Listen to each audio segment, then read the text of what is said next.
Welcome. In front of me is a Samsung Galaxy A33, and today I will show you how you can capture a screenshot on this phone. So, to get started, you'll want to find the content that you wish to capture. I will be using settings as an example for this. So there we go, I'm going to open it up.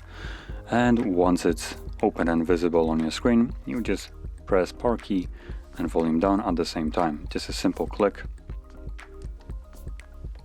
You will get this weird animation around the borders, and you will get a pop-up at the bottom showing you that you have captured your screenshot. Now in here we have a couple options. We can capture a scrollable screenshot, we can edit it, we can tag it, and we can share it.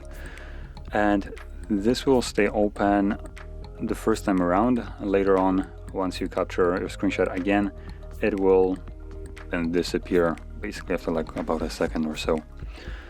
Now, all of these options are basically self-explanatory, but I did want to touch upon the scrollable screenshot, which is the first little icon right here.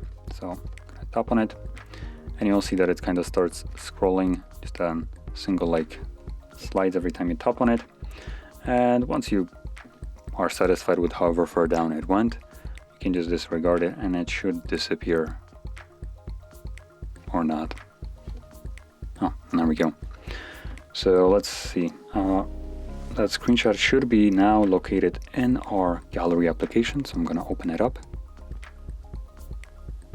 And as you can see, there is our scrollable screenshot. So it is significantly longer than a normal one.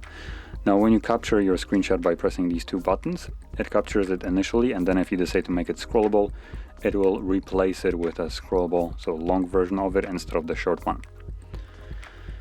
So there we go. If you found this very helpful, don't forget to hit like, subscribe, and thanks for watching.